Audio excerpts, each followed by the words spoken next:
हरे राम राम राम हरे हरे, हरे कृष्ण कृष्ण कृष्ण हरे हरे, हरे राम राम राम हरे हरे, हरे कृष्ण कृष्ण कृष्ण हरे हरे, हरे राम राम राम हरे हरे, हरे कृष्ण कृष्ण हरे हरे। ब्रह्मानंदं परमसुखदं केवलं ज्ञानमूर्तिं द्वन्द्वातीतं गगनसदृशं तत्त्वमस्यादिलक्ष्यम् एकं नित्यं विमलम् अचलं सर्वधि साक्षिभूतं भावातीतं त्रिगुणरहितं सद्गुरुं तं नमामि। नमामि सद्गुरु शान्तं सच्चिदानन्दविग्रहं पूर्णब्रह्मपरानन्दईशम् आनन्दीवल्लभं सद्गुरु सच्चिदानन्दं केवलं करुणाकरं ज्ञानयोगेश्वरं वन्दे ज्ञानदेवा पुनः पुनः।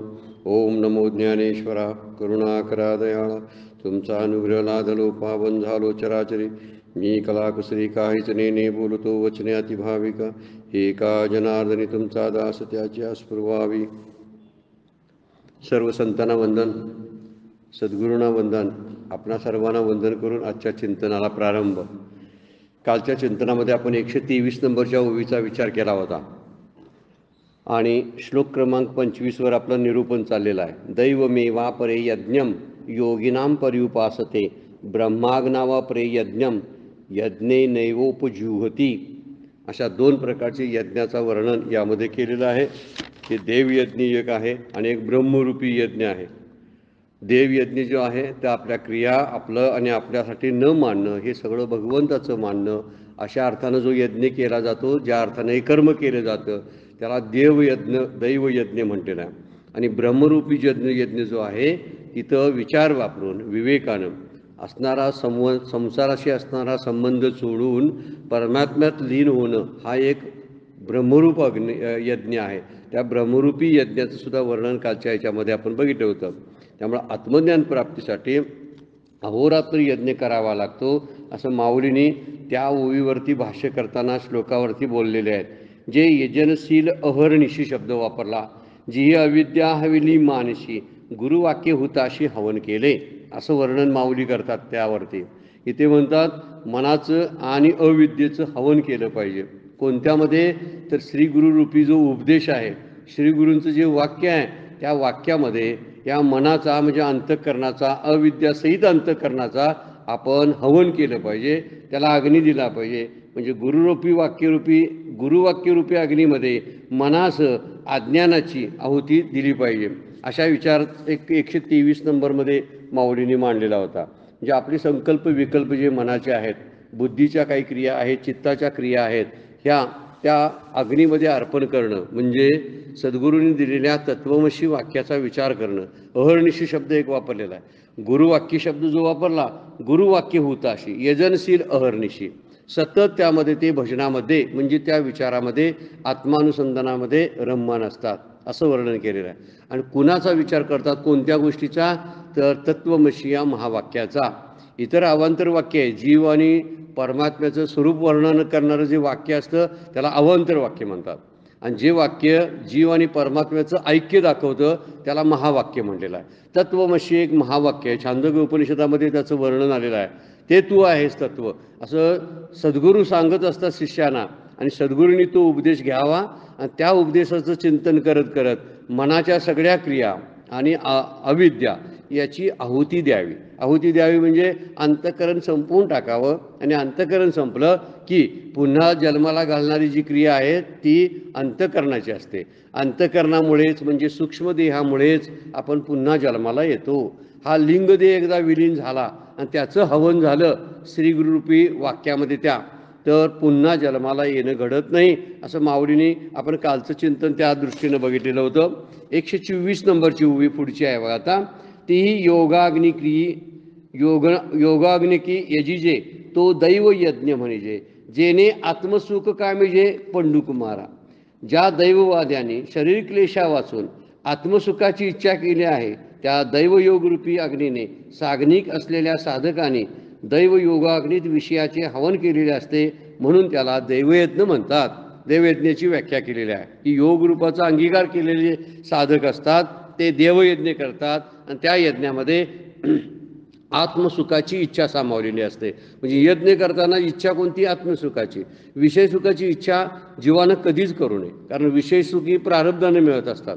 त्यासाठी फारसं कष्ट घ्यावं लागत नाही. रोजच्या जीवनामध्ये आपल्याला विषयसुख सहज प्राप्त असतात. त्यासाठी काय प्रयत्न करावे लागत नाहीत. प्रयत्न करावे लागतात ते आत्मसुखासाठी. म्हणून प्रत्येक वेळी पूजा करताना, नाम घेताना इच्छा कोणती करावी? मला आत्मसुखाची प्राप्ती झाली पाहिजे, मोक्ष प्राप्त झाला पाहिजे. म्हणून या यज्ञामध्ये कर्तृत्व भोक्तृत्व सगळं अर्पण देवाला करणं असतं. या देवयज्ञामध्ये देवाचं आहे तितके देवाचे, ऐसे वर्तने निश्चयाचे दासबोधा वर्णन केलेलं आहे. जितकं म्हणून ही सगळी सृष्टी दिसते ही देवाची आहे, माझी नाही, असं सारखं चिंतन केलं पाहिजे. त्यामध्ये आपला मग कर्तृत्व भाव, आपला अभिमान, नंतर आपला मीपणा त्यात विरून जातो. त्याला देवयज्ञ म्हणलेला आहे. यज्ञ म्हणजे वास्तविक कर्म. पूर्वी यज्ञाचा विचार वेगळ्या पद्धतीने केला जायचा. त्या समिधा आहुती दिली जायची, पण खरी आहुती द्यायची आहे ते आपल्यातल्या असणाऱ्या दोषांची. पुढं आपण बघणार आहोत. आपल्याकडे असणाऱ्या वाईट गोष्टींची आहुती देता आली पाहिजे. आपला अहंकार अर्पण करता आला पाहिजे. आपला कर्तृत्व आणि भोक्तृत्व भाव अर्पण करता आला पाहिजे. बरेच वेळा माणसं बाजूला ते तेवढं ठेवतात आणि नको असलेलं देवाला अर्पण करतात. जे देवानंच दिलेलं आहे ते देवाला अर्पण करण्यामध्ये काय अर्थ आहे? जे आपल्याला पाठवले ज्यासाठी ना, त्यातल्या कुठल्या गोष्टी आपल्यामध्ये वाईट आहेत त्या एकदा घालवण्यासाठी देवाला विनवणी करावी, प्रार्थना करावी, पण तसं होत नाही बरेच वेळा. पण हा यज्ञ जो आहे तो योग रूपात अंगीकार केलेली साधक जे असतात तो दैवयज्ञ करतात. आणि देवयज्ञ शब्दाचा अर्थ आहे सगळं जेवढं म्हणून आहे ते देवाचं आहे, संसाराचं आहे. कुणाचंही म्हणा, देवाचं आहे, संसाराचं आहे. पण एक गोष्ट लक्षात ठेवायची, माझं नाही. कुणाचं तरी असं ना तिकडं माझं नाही असं समजणं फार महत्त्वाचं आहे. आपण माझं समजतो आणि त्यामुळं ममत्वामुळं आपण संसार चक्रामध्ये अडकत असतो. म्हणून माझं नाही म्हटल्यामुळं माझ्या घरातलं काय सगळं निघून जाईल का? नाही जात. माझी मुलं नाही म्हटल्यामुळं ती मुलं घर सोडून जातील का? नाही जात. आणि हे मनानं म्हणायचं आहे, तोंडानं म्हणायचं नाही. माझं नाही असं मनानं समजायचं आहे, तोंडानं म्हणायची काही गरजच पडत नाही. हे माझे कोण नव्हेत, हे माझ्या काय उपयोगाचे नाही असं घरात तोंडानं म्हणून मुलांच्या पुढ्यात चालेल का? नाही चालणार. ते म्हणतील माझं नाही म्हणतात, मग यांना काय उपयोग आहे आमचा, यांना कशाला मदत करायला पाहिजे असं म्हणतील. मनानं समजलं पाहिजे ही दृष्टीने सगळी दृश्यरूप सारा जो आहे तो माझा नाही. कारण आणता येताना मी काही आणलेलं नव्हतं, जातानाही काही नेणार नाही. जाताना न्यायचे नाही, ते मधल्याला कशाला हक्क दाखवायचा? मध्ये जे दृश्यरूपानं दिसतं येताना आणलं नव्हतं म्हणजे त्यावेळी नव्हतंच माझ्या दृष्टीनं. मी गेल्यानंतर माझ्या दृष्टीनं नसणारच आहे. नव्हतं कधी. जन्माला येण्यापूर्वी माझ्याकडे काय होतं? काहीच नव्हतं. आणि मृत्यूनंतर माझ्याकडे काय असणार आहे? काहीच नाही. जन्माला येण्यापूर्वी शरीर पण माझ्याकडे नव्हतं आणि मृत्यूनंतर माझं शरीर पण नसणार आहे. मग माझं काय आहे? शरीर माझं नाही तर मग उरलेल्या गोष्टीला माझं म्हणण्यात काय अर्थ आहे? याला दैवयज्ञ म्हणतात. हा आत्मसुखाच्या प्राप्तीसाठी केला जातो असं माऊली म्हणतात. पुढे 125 नंबरच्या ओळीमध्ये फार सुंदर विचार सांगितला आहे बघा. दैवास्तव देहाचे पाळन, जो चिंतिना देह भरण, तो महायोगी जाण दैवयोगी. तो भाग्यवान पुरुष म्हणलेला आहे की जो आपल्या देहाचं उदरभरणाची चिंता करत नाही. म्हणजे काम करत नाही नव्हे, काम करावं पण पोटाची चिंता करू नये. पोटासाठी काम करावं, पोट भरण्यासाठी, उदरनिर्वाहासाठी व्यवसाय करावा, पण त्याची चिंता करू नये. हे वर्णन बघा. दैवास्तव देहाचे पालन. दैवास्तव म्हणजे प्रारब्धानं देहाचं पालन होतं. दैवशा देहाचे पालन आपोआप होत असते. जो चिंतिना देह भरण, जो अशी धारणा आहे म्हणजे जो देहनिर्वाहाची काळजी करत नाही, तो महायोगी जाण दैवयोगे. तो दैवयोगाने महायोगी पुरुष आहे असं जाण. तो सामान्य माणूस नाही तर तो महायोगी आहे असं त्याचं वर्णन माऊली करतात. म्हणजे यज्ञाचा विचार करताना हा एक वेगळा विचार माऊलींनी अगदी त्या श्लोकाला फाटा देऊन आपलं मत मांडलेलं आहे. त्यामुळे त्या विचारामध्ये वर्णन करताना दैवास्तव देहाचे पालन, प्रारब्धवशामध्ये प्रारब्धानं देहाचं पालन होत असते. देहाची धालना करण्याचं काम प्रारब्ध करत असते. उलट प्रारब्ध आहे म्हणूनच शरीर आहे. त्यामुळे प्रारब्धाच्या वरती आधारानंच शरीर राहत असतं. प्रारब्ध संपलं की शरीर संपतं असा सगळा सिद्धांतच आहे. त्यामुळे प्रारब्ध आहे म्हणून शरीर आहे. मग प्रारब्धात सगळं असतं. सुख आणि दुःख सामावलेली असतात. आपल्या पोटापाण्याची सगळ्याची व्यवस्था प्रारब्धाने केलेली असते. कुणाच्याही प्रारब्धामध्ये असं नाही की त्याला खायला मिळालं नाही, त्याला पांघरायला वस्त्र मिळालं नाही, असं होत नाही. सगळ्यांना मिळते. आता कमी जास्त त्याला कमी समजायचं काय जास्त समजायचं ज्याचा त्याचा प्रश्न आहे, पण मिळालेलं असते मात्र कुणाला जास्त मिळालं तरी कमी वाटतं. आता त्याला काय मुद्दाच आहे काय विचार करण्यासारखा. काहींना कमी मिळालेलं असतं ती काही जण समाधानी असतात, माझ्यासाठी पुरेसं आहे म्हणतात. हे दोन्ही विचार आहेत. अधिक मिळालं तरीसुद्धा अधिक मिळालं असं वाटत नाही, असा हावरटपणा माणसाकडे कायमचा असतो आणि त्यामुळे त्याला समाधान आयुष्यभर लाभत नाही. इतकं आहे तरी अजून पाहिजे म्हणतो, इतकं सगळं असतं, सगळं व्यवस्थित असतं, पण काहीतरी नसते असं वाटतंय. ती माया असते. माया तसं करायला लावते, हे तुझ्याकडे हे नाही बघ असं दाखवते. सारखं म्हणत असते हे तुझ्याकडे नाही, मग ते आणलं की दुसरं तुझ्याकडे नाही असं म्हणत असते. आपण जर त्यांच्या नादाला जर लागायला लागलो तर कधीच समाधानी राहणार नाही. जे आहे ते माझ्यासाठी पुरं आहे आणि देवानं जगण्याची व्यवस्था सगळ्यांसाठी केलेली आहे.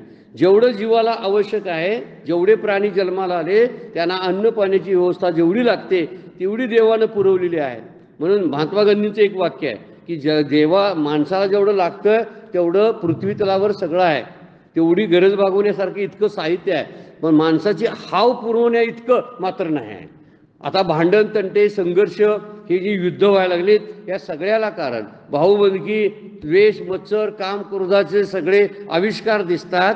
याला कारण आहे आपल्यातला कमीपणा वाढतो आणि आपल्यातला हावरटपणा आहे. मला अजून पाहिजे. आता अजून पाहिजे तर तुझ्या नशिबात नसतं, मग नशिबात नसेल तर तो म्हणतो दुसऱ्याच्या नशिबातलं मी ओरबडून घेणार आणि त्यातून संघर्ष निर्माण होतात. किती हवं याची एक मर्यादा ठेवायला पाहिजे. म्हणून प्रारब्धानं देहाचं पालन होतं. तू एवढी देहाची काळजी कशाला करतो? जो दैवयोगानं महायोगी म्हटलेला आहे, ज्ञानेश्वर माऊली म्हणतात की असा एक पुरुष आहे की जो काही देहाच्या उदरभरणाची चिंता करत नाही. तो प्रारब्धवशात जे प्राप्त मिळतं देहनिर्वाहाची काळजी करत नाही आणि दैवयोगानं जे मिळतं त्याला महायोगी शब्द वापरलेला. तुकाराम महाराज अभंगामध्ये म्हणतात प्रारब्धाचे जोडे धन प्रारब्धाचे वाढे मान का सोस करशी वाया भज म्हणा पंढरी राय. जे तुला प्राप्त आहे ते मिळवण्यासाठी असा घाम्याघूम का व्हायला लागलास? जे तुला प्राप्त आहे पण ते प्राप्त असून सुद्धा तू कळलं नाही, ते मिळवण्याचा तू नाद केला पाहिजेस. हा मुद्दा त्यातला आहे. देव आपल्या जवळ आहे आणि प्राप्त आहे. देव प्राप्त करायला सोपं आहे, तरीसुद्धा अवघड असलेला प्रपंच प्राप्त करण्याच्या नादामध्ये माणसाचं सगळं आयुष्य फुकट जात असतं.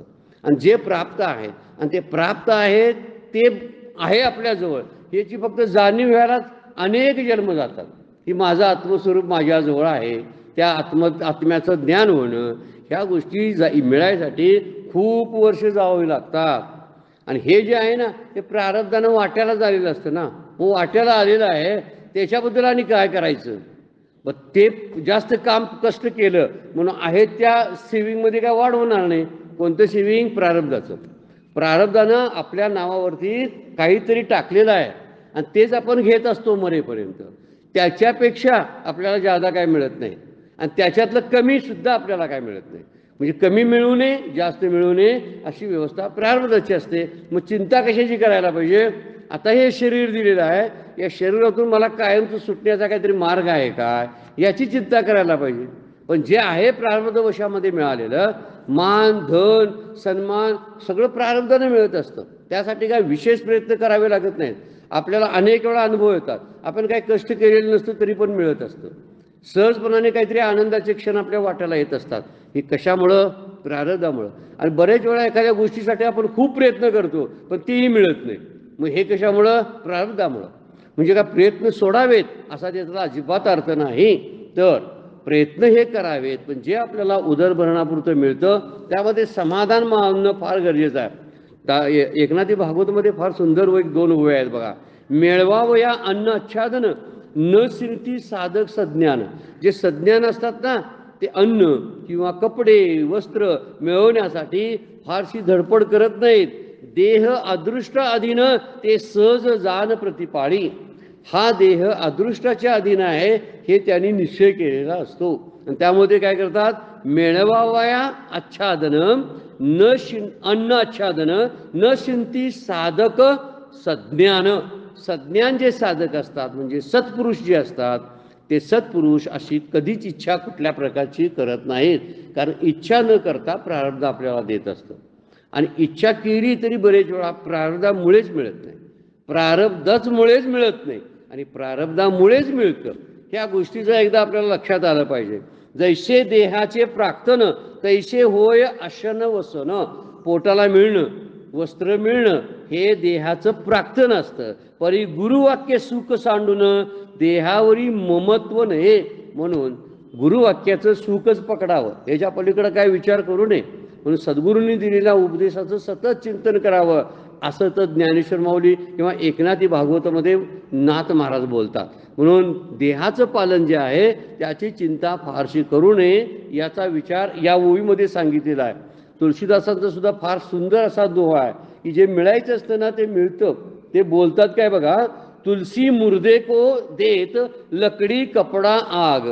तुलसीदासांचा दोहा रामचरित्र मानस मधला आहे बघा.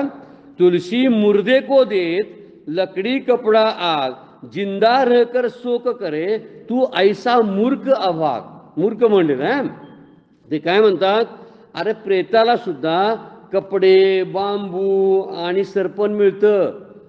प्रेत म्हणजे काय करते, प्रेत काही हालचाल करत नाही, तर न हालचाल करणाऱ्या प्रेताला सुद्धा कपडे मिळतात, बांबू मिळतात, सरपणही मिळतं. आणि तू तरी जिवंत असताना तुला उदरभरणाची काळजी कशाला वाटायला पाहिजे. तू तरी जिवंत आहेस, मग तुझं पोट सहज भरेल. मेलेल्यांची सगळी व्यवस्था जर होते तर जिवंत माणसाची व्यवस्था होणार नाही का, असं तुलसीदासांना म्हणायचं. म्हणजे देहाबद्दलचा विचार जो आहे तो सतत जर देहाची चिंता लागली असेल तर देहावरतीच आपलं मन राहतं आणि देहबुद्धी कधीच नष्ट होत नाही लवकर. मग आत्मबुद्धी कधी व्हायची त्याची, आणि देवाचा नाद कधी करायचा. देहाचं जर चिंतन चाललं तर देव विसरला जातो. मग म्हणून देवाचा विसर पडू नये, म्हणून देहाची फारशी काळजी करू नये. देहाबद्दल असणाऱ्या प्रारब्धानं जे मिळतं त्याचा विचार काय करायची काही गरज नाही, असं या ओवीमधून सांगतात. म्हणून दैवास्तव देहाचे पाळणं, जो चिंतिना देह भरणं, तो महायोगी जाण दैवोगे. खऱ्या अर्थानं तोच म्हणायचा खरा सत्पुरुष आहे. त्यालाच खरा ज्ञानी म्हणायचं की जो देहभरणाची चिंता करत नाही. काम करतो वाट्याला आलेलं आणि रिकाम होतो, त्यातून काय मिळणार आहे याचा विचार करत नाही. ते कमी काय जास्त अशी मोजपट्टीसुद्धा वापरत नाही. तो त्याला नाव देत नाही. हे यश आहे, हे अपयश आहे, हे सुख आहे, दुःख आहे, असं लेबल त्याला तो लावत नाही. बिगर लेबलच्या सगळी गोष्टी तो स्वीकारतो. लेबल लावलं की त्याबद्दलच्या कल्पना तयार होतात. सुख एकाला म्हणायचं, एकाला दुःख म्हणायचं. आणि म्हणून इथं वर्णन 125 नंबरच्या ओवीमध्ये करतात. 126 नंबरची ओवी, आता अवधारी सांगे नानिक, जे ब्रह्माग्नी साग्निक तया ते यज्ञेची यज्ञ देख उपासीचे. आता तुला असा एक यज्ञ सांगतो. ब्रह्मरूपी अग्नीची सेवा श्रवण मननादी करून जे साग्निक झालेले असतात ते मुक्त पुरुष यज्ञेची म्हणजे जीव चैतन्याने मी ब्रह्म आहे अशी यज्ञरूपी ब्रह्म चैतन्याची उपासना करतात. म्हणजे ही खरी उपासना आहे. येथील शब्द जो आहे ना तो यज्ञ शब्द वापरला या ओवीमध्ये, त्याचा अर्थ तो आत्मवाचक आहे, आत्म्याचं वर्णन करणार आहे. काय म्हणतात, यज्ञेची यज्ञ देख, यज्ञामधलाच तो यज्ञ आहे. म्हणजे अगोदर बघितला तो दैव यज्ञ आहे की ज्यामध्ये कदाचित सकाम उपासना होऊ शकते. पण या यज्ञामध्ये जो ब्रह्मरूप होण्यासाठी केलेला, आत्मसुखाच्या प्राप्तीसाठी केलेला यज्ञ जो असतो तो श्रेष्ठ दर्जाचा असतो. आणि काही लोक हे ब्रह्मरूपी अग्नीमध्ये ब्रह्मवस्तूंनी हवन करतात. मागच्या वेळा तो एक श्लोक आपण झाला, ब्रह्म शब्द जो वापरलेला आहे की ज्यामध्ये ब्रह्माचंच वर्णन केलेलं आहे आणि ब्रह्मच त्यासाठी वापरलं जातं. ब्रह्मार्पण, ब्रह्महवीर, ब्रह्मग्न, ब्रह्मणाहुतम, ब्रह्मेव तेन गंतव्यम, ब्रह्मकर्म समाधीना. म्हणजे ब्रह्मासाठीच सगळं म्हणून केलं जातं. म्हणजे ब्रह्म ही वस्तू, ज्या यज्ञासाठी वापरलेल्या वस्तू ब्रह्म आहेत. यज्ञ करणारा ब्रह्म आहे, नंतर सगळे जण आहेत दिसतात त्या सगळ्या वस्तू ब्रह्म, अग्निब्रह्म, सगळे ब्रह्म असेल तर तो होणारा सुद्धा जो यज्ञ करणारा तो सुद्धा ब्रह्मरूप होतो. असंच वर्णन या 126 ओवीमध्ये केलेलं आहे. म्हणून काही ब्रह्मरूपी अग्नीमध्ये ब्रह्मवस्तूंनी हवन करतात आणि ब्रह्मचैतन्यामध्ये जीव चैतन्याची आहुती देतात. खरी गोष्ट तीच आहे. एक 4 चैतन्य सांगितलेली आहेत ना शास्त्रानं. एक कुटस्थ जीव चैतन्य आहे, एक कुटस्थ चैतन्य आहे, एक ईश्वर चैतन्य आहे आणि एक ब्रह्म चैतन्य आहे. तर खरं जे चैतन्य आहेत ती जो 2च खरी आहेत, त्यातली ती दुसरी आहेत ती बाधित होणारी आहेत, ती निवृत्त होऊ शकतात. त्यातलं खरं चैतन्य जे आहे ते जीवात्मा ज्याला आपण म्हणतो ते जीव चैतन्य, आणि दुसरं आहे ते ब्रह्म चैतन्य आहे. म्हणजे जीवानं मी ब्रह्म आहे असं जाणून घ्यावं, त्याच्यामध्ये त्याची आहुती द्यावी. मग कुणाची तर जीवपणा सोडून दिला पाहिजे ना. मी जीव आहे अशा अवस्थेत आपण जर जगायला लागलो तर आपण त्या देवापासून किंवा ब्रह्मापासून बाजूला राहतो. म्हणून इथं वर्णन करतात की जीवात्म्याचं आत्म्याशी अभिन्नत्व आहे असं ते जाणतात. जीव आत्मा समा, काय माऊलींची उभी आहे, एक हरी आत्मा जीव शिव समा, वाया तू दुर्गम न घाली मन. हरिपाठामध्ये ज्ञानेश्वर माऊलींचा तुकडा आहे बघा. एक हरी आत्मा, एकच तो आहे, जीव शिव समा, ती दोन्ही एकच आहेत. वाया तू दुर्गम न घाली मन. उगच प्रपंचामध्ये लक्ष घालत बसू नकोस, नाहीतर तुला जीव ब्रह्मैक्यचा अनुभव येणार नाही. तो अनुभव जर तुला यायचा असेल तर तू या प्रपंचातून लक्ष काढायला पाहिजे, म्हणजे जीवात्म्यातून लक्ष काढायला पाहिजे.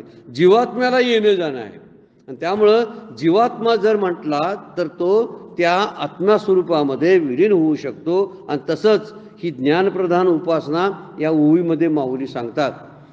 पुढे 26 नंबरचा श्लोक सुरू होतोय, त्याच्यावरती एक 4 ओवींचं भाष्य आहे माऊलींचं.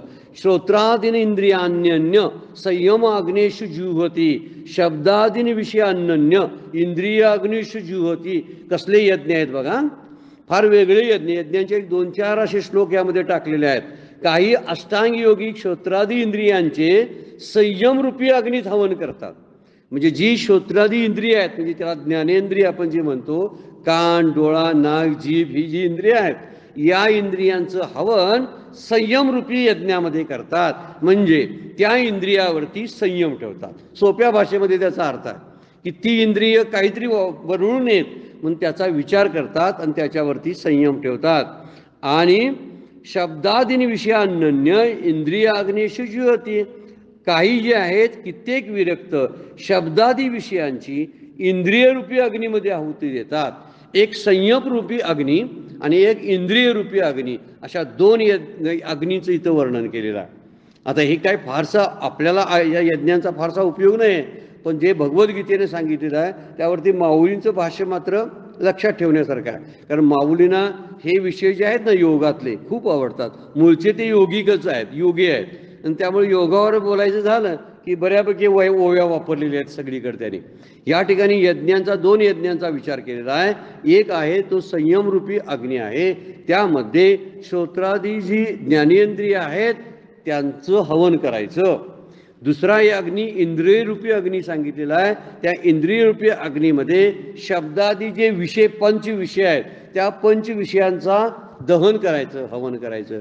म्हणजे 5 ज्ञानेंद्रिय आणि 5 विषय 5 विषय यांचं दहन म्हणजे हवन करा असं वर्णन केलेलं आहे. माऊली त्याच्यावरती भाष्य करतात, ओव्या करतात आणि त्यावरती बोलतात. हे संयमरूपी अग्नीमध्ये श्रोत्रादी इंद्रियांचे हवन करतात, म्हणजे आपल्याकडे असणाऱ्या इंद्रिय सुखाचा त्याग करतात. जे इंद्रियानं जे भोगायचं आहे ना ते टाळतात. ते म्हणजे कानानं ऐकायचं नको आता ऐकायला, त्याच्याबद्दलचं वैराग्य असायला पाहिजे. डोळ्यानं पाहून आता संपलं, किती वेळ टी व्ही पाहायचा, आता जरा थांबूया. यूट्यूबचे किती चॅनल, काय चॅनल कुठले बघत बसायचं, जरा बंद करूया. हे इंद्रियांच्या सुखाचा त्याग करणारे म्हणतात. ज्याला आपण संयमरूपी अग्नीमध्ये दहन करतात ना, श्रोत्रादी इंद्रियांचं दहन करायचं म्हणजे हवन करायचं म्हणजे काय करायचं तर त्या विषयांचा त्याग करायचा, इंद्रियापासून मिळणाऱ्या विषयांचा त्याग करायचा. आणि दुसरा जो म्हणतात काही इंद्रियोपी अग्नीमध्ये शब्ददी विषय, शब्द, स्पर्श, रूप, रस, गंध हे 5 विषय आहेत ना, त्या 5 विषयाचं हवन या इंद्रियरूपी अग्नीमध्ये करायचं आहे. म्हणजे शास्त्रानं सांगितल्याप्रमाणे भोग भोगायचे. शास्त्रानं सांगितलं नसेल भोग भोगू नकोस हा, तर तो भोग त्यानं भोगायचा नाही. याला म्हणायचं बंधनं घालणं, नियंत्रण ठेवणं असा विचार या श्लोकामध्ये सांगितलेला आहे. म्हणजे यामध्ये 2 यज्ञांचं वर्णन आहे. एक संयमरूपी यज्ञ आहे, त्यामध्ये संयम अग्नीत ज्ञानेंद्रियांचं हवन करायला सांगितलं, आणि इंद्रियरूपी अग्नी एक आहे, त्यामध्ये असणारे जे शब्दादी विषय आहेत त्यांचं दहन करायला सांगितलेलं आहे. पहिला जो यज्ञ आहे ना तो योगाभ्यास करणारे जे लोक आहेत ते त्याचे अधिकारी आहेत. आपल्यासारख्या भक्तांना किंवा ज्ञानाची उपासना करणाऱ्यांना हे झेपणार नाही. योगाच्या प्रक्रिया वगैरे किती भयंकर आहेत याचं वर्णन 12व्या अध्यायाच्या सुरुवातीलाच माऊलीने केलेलं आहे. किती योगाचा क्लेश अधिकरच तेषाम असं शब्द जो वापरला आहे. अत्यंत क्लेशदायक योगाच्या प्रक्रिया असतात. सामान्य माणसाला ते जमणार नाही, त्याची पथ्ये पाळता येणार नाही. पण हा जो अधिकारी जो आहे या यज्ञाचा, संयमरूपी यज्ञाचा, तो योगाभ्यास करणारे लोक आहेत असं म्हणून सांगितलेलं आहे. आता दुसरा इंद्रिय रूपी अग्नी जो आहे त्यामध्ये कसं आहे तर निषिद्ध जे विषय आहेत ते टाळायचे म्हणजे त्या अग्नीमध्ये दहन करायचे. टाळायचे म्हणजे ते भोगायचे नाहीत. आणि म्हणून विषयात आसक्त न राहता विहित असं विषयांचं सेवन करावं. शास्त्रानं सांगितल्याप्रमाणे विषय भोगावेत. माऊलींची एक उभी आहे, विधी ते पाळी आणि निषेधा ते गाळी, मज देऊनी जाळी सर्व कर्म फळे शब्द वापरलेला आहे. विधी ते पाळी, विधीनं जे सांगितलंय ना हे करा हे करा हे करा असं शास्त्रानं सांगितलंय ते करायचं. आणि काही शास्त्राने गोष्टी सांगितल्या ते निषिद्ध आहे, करू नका करू नका करू नका, तर ते करायचं नाही, ते टाळणं म्हणजे विधी ते पाळी. हा जो यज्ञ आहे ना इंद्रियरूपी अग्नीमध्ये दहन करायचं शब्दादी विषय, हा यज्ञ गृहस्थाश्रमी लोकांसाठी आहे. म्हणजे तुम्हा आम्हासाठी उपयोगीचा आहे की जे विधीनं आहे त्याचं पालन केलं पाहिजे. आणि विधी सांगतो तेच शास्त्रानं निषिद्ध मानलं ते कधीही घेऊ नये. शास्त्र म्हणेल ते सांडावे, माऊलींची उभी आहे, शास्त्र म्हणेल ते सांडावे, हे राज्यही तृण मानावे असं वर्णन करतात ते. किंवा तस्मात शास्त्र प्रमाणम कार्याकार व्यवस्थितो शब्द वापरलेला आहे. 16व्या अध्यायातला शेवटचा श्लोक आहे की त्यामध्ये वर्णन करतात शास्त्रानं सांगितलेलंच करावं, शास्त्राला सोडून काही करू नये असं या श्लोकामध्ये सांगायला सुरुवात केलेली आहे. यावरती 127, 28, 29, 30 अशा 4 ओव्या माऊलींनी वापरलेल्या आहेत.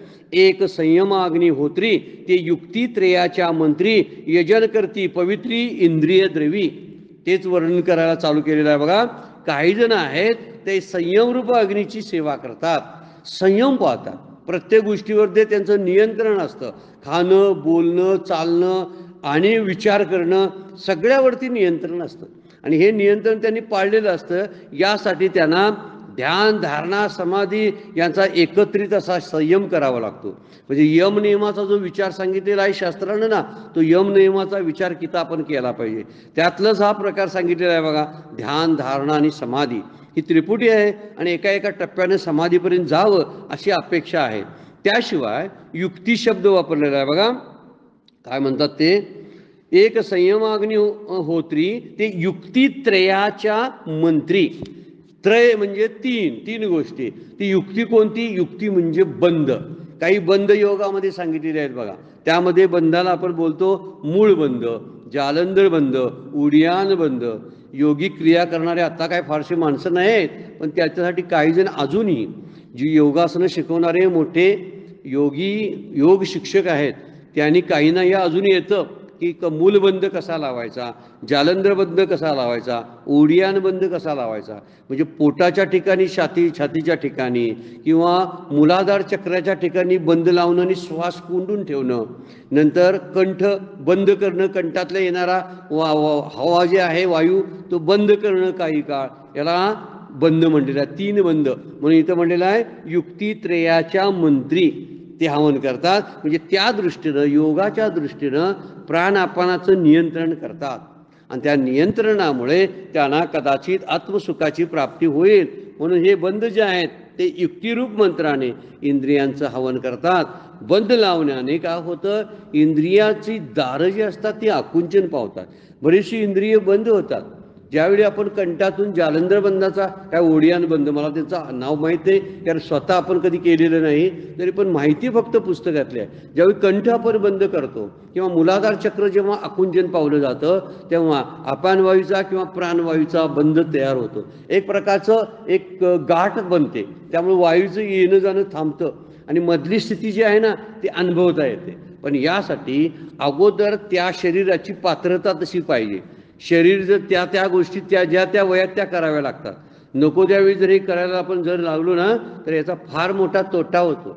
म्हणून प्राणायाम करताना सुद्धा एखाद्या चांगल्या मार्गदर्शनाखाली करावेत असं जे सांगितलेलं आहे. उगीच रेजक कुंभकचे काय करत बसायचं आणि मग काय करायचं, त्यातून काहीतरी नवीन आजार निर्माण होतात आणि हे आजार होऊ नयेत. माऊलींनी सुद्धा पुढे सूचना दिलेली आहे. त्यांनी सांगितलं ज्याला करायचं त्यांनी करा, तर हे बंद लावण्यामुळे इंद्रियांची द्वारं बंद होतात, आकुंचन होतात आणि शांतता मिळते. बरेच वेळा प्राणायाम करताना साधे प्राणायाम जे आपले अनुलोम विलोम सारखे सुद्धा भस्त्रिकेसारखे आहेत, हे सुद्धा शांतता देतात. खूप वेळ आपल्याला मधला 1 तास तरी आराम वाटत असतो ज्यावेळी प्राणायाम चालू असतात त्यावेळी. ह्याचं कारण ते आहे, त्याचं नियंत्रण केलं जातं. त्यामुळे धारणेच्या विषयावर धारणा जी केलेली असते, एखादी मूर्ती असू दे, एखादी प्रतिमा असू दे, त्याच्यावरती धारणा करतात. धारणा म्हणजे लक्ष केंद्रित करणे. तर या धारणेच्या विषयावर चित्ताची जी अखंडित एकाग्रता झालेली असते त्याला ध्यान म्हणतात. एखादी प्रतिमा आहे, काहीतरी वस्तू आहे, त्या वस्तूवर एकसारखी धारणा करायची. धारणा करायची म्हणजे त्याला पकडून ठेवायचं. चित्त त्याला पकडून ठेवतं आणि त्याच्यासारखं होतं. त्याच्यासारखं झालं की ध्यान लागतं. मग विठ्ठलाच्या मूर्तीचं ध्यान, रामाच्या मूर्तीचं ध्यान, कृष्णाच्या मूर्तीचं ध्यान, सद्गुरूंचं ध्यान, या सगळ्या गोष्टी. काही जण ओमचं ध्यान करतात. या अशा प्रकारचे वेगवेगळ्या प्रकारची ध्यानं म्हणजे तिथं धारणा करणं आणि चित्ताची एकाग्रता साधणं असं एक वर्णन आहे. आणि ध्यानाचीच परिपक्व अवस्था झाली. ध्यानात मूर्तीचा संदर्भ असतो, पण समाधीत मूर्तीचा संदर्भ राहत नाही. समाधी अवस्थेमध्ये आपला जगाशी संबंध तुटतो असं वर्णन जी समाधी लावतात त्यांनी सांगितलेलं आहे. म्हणून माऊली म्हणतात बघा, एक संयम अग्निहोत्री ते युक्तित्रयाच्या मंत्री, यजन करती पवित्री इंद्रिय द्रवी. ते यजन करतात. वर्णन करताना म्हणतात, कित्येक संयमरूप अग्नीची सेवा करणारे अग्निहोत्री मूळ बंध, जालंधर बंध, ओढियाना बंध अशा बंधाच्या युक्तिरूप मंत्राने पवित्र अशा इंद्रियरूपी हवीर द्रव्याने धारणा, ध्यान, समाधी या तिघांचा एकत्र संयम करतात असं वर्णन केलेलं आहे. 128 नंबरची ओळ बघा, एका वैराग्य रवी विवळे तव संयती विहार केले ते अपावृत झाले इंद्रियानळ. वर्णन कसं केलेलं आहे बघा. काही वैराग्यरूपी सूर्याचा उदय झाल्याबरोबर संयमाची जी यज्ञशाळा केलेली असते त्या शाळेत कित्येक विरक्ताचे इंद्रियरूपी अग्नी अविवेकाचे आच्छादन दूर होऊन प्रज्वलित झालेले असतात. जरा अवघड अर्थ पण अवघड दिलेला आहे बरं काय. ओवी मुळात अवघड आहे आणि त्याचा अर्थ अवघड आहे. थोडंसं आपण बघूया की ही 128 नंबरची ओवी आहे. एका वैराग्य रवी विवळे. विवळे म्हणजे उगवणे. वैराग्य रवी म्हणजे वैराग्याच्या सूर्याचा जेव्हा विवेकरूपी सूर्याचा उदय होतो त्यावेळी संयमरूपी त्या कुंडामध्ये तो इंद्रियातला अग्नी प्रज्वलित होतो.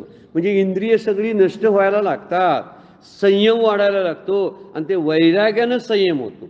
आणि संयम जर होत असेल तर या वैराग्यानं सगळी इंद्रिय शुद्ध होतात आणि शुद्ध झालेली इंद्रिय स्थिर आणि शांत होतात. खूप माणसं अशी बघायला मिळतात त्या अगदी शांत वृत्तीचे असतात. त्याचं कारण आहे की त्यांनी संयम ठेवलेला असतो प्रत्येक बाबतीमध्ये. प्रत्येक संसारातल्या वस्तूबद्दलची आसक्ती त्यांची संपलेली असते. त्याचवेळी शांतता वाटत असते. सारखी वखवक असेल ना तर शांतता कधीच वाटणार नाही. आणि वैराग्य म्हणजे काय, समोर असणाऱ्या वस्तूबद्दलची ओढ आणि आकर्षण संपून जाणं. त्यावेळी काहीच वाटत नाही त्याच्याबद्दल, असावं नसावं असं काहीच न वाटणं हे वैराग्याचं लक्षण आहे. असा वैराग्यरूपी सूर्य जेव्हा उगवतो तेव्हा ते इंद्रियरूपी सगळी जे यज्ञ जो केलेला आहे त्यातले इंद्रिय आणि इंद्रियांचे विषय जे आहेत त्या विषयांचं हवन होतं. त्यामुळं इंद्रिय शुद्ध होतात. शुद्ध झालेली इंद्रिय जी असतात ती शांत होतात, वळवळ करत नाहीत. माणसं कशी बसल्या जागी सुद्धा शांत बरेच वेळा बसत नाहीत, काहीतरी करतच असतात. याचा अर्थ असा होतो की कुठेतरी चित्त विचलित होत असतं. आणि हे उणे म्हणून वर्णन केलेलं आहे की हा वैराग्यच आतमध्ये त्याचा उदय व्हायला पाहिजे. आणि जेव्हा वैराग्याचा उदय होतो तेव्हा शांतीचा अनुभव येतो असं वर्णन केलेलं आहे. तीही विरक्तीची ज्वाळा घेतली तो विकाराची इंधने पळवली ते आशाधुमे सांडली पाचही कुंडे. वर्णन करतात इंद्रियाग्नीनी विरक्तीची ज्वाळा भडकली जाते. जेव्हा या इंद्रियाचा अग्नी पेटवला जातो त्यावेळी विरक्तीची ज्या अग्नी वरती येतो, त्याची ज्वाळा वरती येते आणि त्यामध्ये काम क्रोधाची जी लाकडं असतात ती पेट घेऊ लागतात. पेटते काय बघा हा त्यामध्ये. हे इंद्रियरूपी अग्नी जो विरक्तीचा ज्वाळा असतात या विरक्तीच्या ज्वाळामध्ये काम क्रोधादी आपले सगळे 6 विकार आपोआप जळून जातात असं वर्णन केलेलं आहे. म्हणून इथं म्हणतात की या ठिकाणी विरक्ती असायला पाहिजे. तेव्हा इंद्रियाग्नीच्या 5 कुंडात आशारूपी धूर जातो. म्हणजे जो धूर दिसायला लागतो म्हणजे धुराच्या द्वारे आशा नावाचे दोष जे आहेत ते दोष सुद्धा बाहेर पडायला चालू होतात. केव्हा?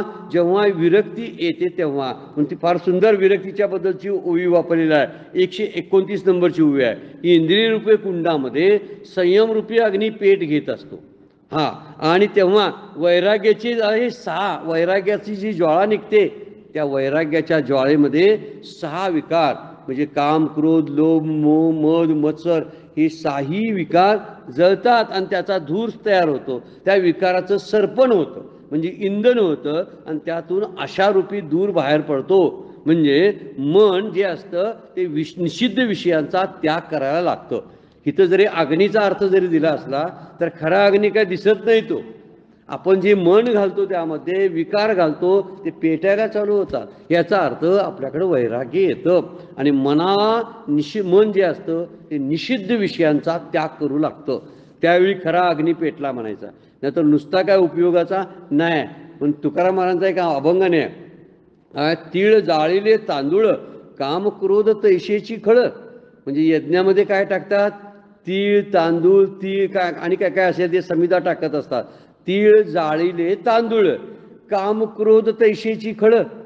अरे तुला जाळायला पाहिजे तर काम क्रोध जाळायला पाहिजे. असा यज्ञ कर की ज्यामध्ये तुझ्या विषयिक वैषयिक वासना, काम, क्रोध, लोभ, मोह, मत्सर, अहंकार हा त्यामध्ये जाळता आला पाहिजे.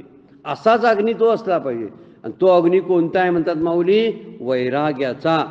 जर वैराग्याचा जर अग्नी निर्माण झाला म्हणजे वैराग्य कडक जर आपल्याकडे आलं तर आपल्यातल्या यशावत संसारातल्या कुठल्या गोष्टीचा विचार फारसा करावा लागत नाही किंवा त्याबद्दलची आपुलकीच राहत नाही.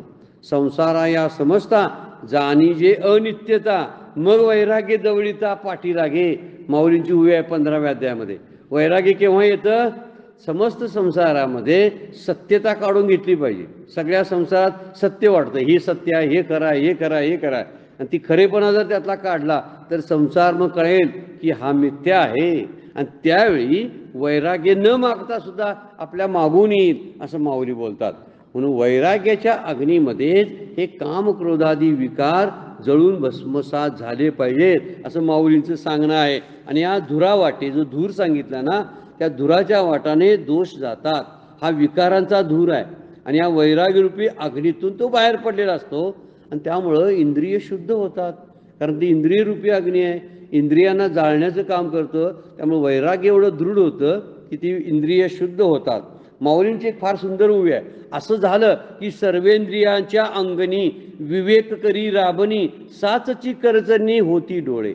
असं जे सगळ्या इंद्रियांचा जो सर्वेंद्रियांच्या अंगणी सगळी जी इंद्रिय आहेत त्यांच्या अंगणामध्ये विवेक नावाचा कोणतरी आहे कामगार, तो तिथं काम करतो. विवेकाची राबणी म्हणलेला आहे.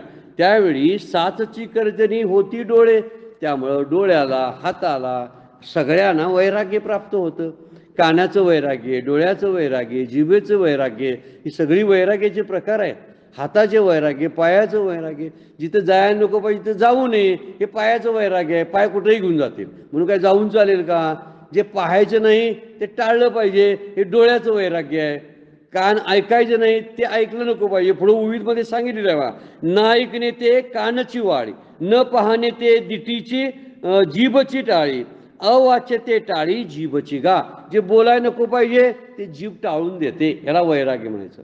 हे नको बोलायला असं ज्यावेळी आपण सूचना जिभेला देतो ना, त्यावेळी जिभेला दिलेली सूचना म्हणजे वैराग्य आहे जिभेचं. ते त्याला जिभेला वैराग्य नसतं, आपण त्याला प्राप्त करून द्यावं लागतं. आणि म्हणून म्हणतात की हा वैराग्याचा अग्नी जर पेटला तर त्यामध्ये ज्या गोष्टी होतील ती धन जे होणार आहे ते काम क्रोधादी विकारांचं धन होणार आहे आणि त्याचा उपयोग आपल्याला ज्ञानप्राप्तीसाठी होणार आहे. आणि म्हणून शेवटी काय म्हणतात बघा, या श्लोकाची शेवटची उभी अशी आहे, मग वाक्या विधीची या निरवडी विषय आहुती उदडी हवन केले कुंडी इंद्रिय अग्नीच्या. मग गुरुवाक्याने सांगितलेल्या विधीच्या पद्धतीने इंद्रिय अग्नीच्या कुंडात विषयांच्या पुष्कळ आहुत्या दिल्या जातात, त्यांचं हवन केलं जातं. जे पंचविषय आहेत ना, जे पंचविषयच आपल्याला ज्या नियंत्रणाच्या बाहेर आपण जर विषयांचा त्या भोग घ्यायला लागलो तर ते विषयांचा त्रास व्हायला लागतो. नियंत्रणाच्या बाहेर म्हणजे गरज नसताना सुद्धा डोळ्यांचा, कानांचा, आणखी सगळ्या जिभेचा वापर जर आपण करायला लागलो तर ते नियंत्रणाच्या बाहेर जातील. आणि त्यामुळं त्याला गुरुवाक्यांचं बंधन घालायला पाहिजे. त्यावेळी सद्गुरूंचं आठवण असली पाहिजे. गुरुवाक्याने सांगितलेल्या विधीच्या पद्धतीने त्या इंद्रियाच्या अग्नीच्या कुंडामध्ये ह्या विषयांच्या आहुत्या देता आल्या पाहिजेत. एक एक विषय संपवत म्हणजे ताब्यात ठेवत आपण गेलो पाहिजे. संपवता येत नाही विषय, कारण विषय भोगावे लागतात आणि भोगायला मर्यादा असते. मात्र पण मर्यादा पाळल्या तर, म्हणून म्हटलेलं आहे विहित विषयाचं सेवन करणं हेच खरं हवन चांगलं आहे. हवन कसं होतंय? सगळीच काय आपण विषय थांबवू शकत नाही. झोप घेणं हा विषय आहे, खाणं हा विषय आहे, तो आपल्याला टाळता येत नाही. पण झोपेला मर्यादा घालता येतात, खाण्याला मर्यादा घालता येतात, बोलण्याला मर्यादा घालता येतात आणि त्यावरती नियंत्रण ठेवता येतं. तुकाराम महाराजांचा अभंग सुंदर आहे, विधीने सेवन विषय त्यागाते समान. विधीने जर सेवन जर केलं, विधी म्हणजे शास्त्रानं सांगितलेल्या नियमाप्रमाणे जर आपण विषय भोगलो तर तो विषयांचा त्यागच आहे एक प्रकारचा. म्हणजे आपण उपवासा दिवशी कमी खातो बघा, आता उपवासा दिवशी कमी खाणं म्हणजे विधीने सेवन करणं. त्या दिवशी आपल्याला वाटतं की ज्यांचा उपवास, ज्या देवतेचा आपण धरलेला आहे त्याची आठवण आज नामस्मरण झालं पाहिजे असं ते समजायला लागतं. कारण त्या अग्नी ज्या असतो तो अग्नी विरक्तीचा, वैराग्याचा अग्नी प्रज्वलित होतो. व्रत वैकल्य उपवास हे त्यासाठी आहे, पण त्याचाही अतिरेक नसावा. हा अतिरेक कधी कधी बांधतो.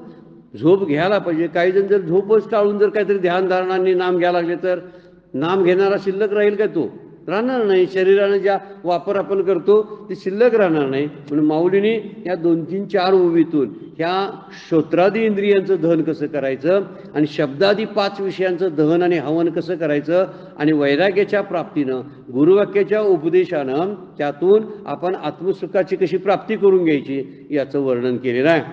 वेळ संपलेला आहे. आजचं सगळं चिंतन सद्गुरूंच्या चरणी, भगवान ज्ञानेश्वरांच्या चरणी अर्पण करूया आणि विराम घेऊया. पुंडलिक वरदा हरी विठ्ठल, श्री ज्ञानदेव तुकाराम.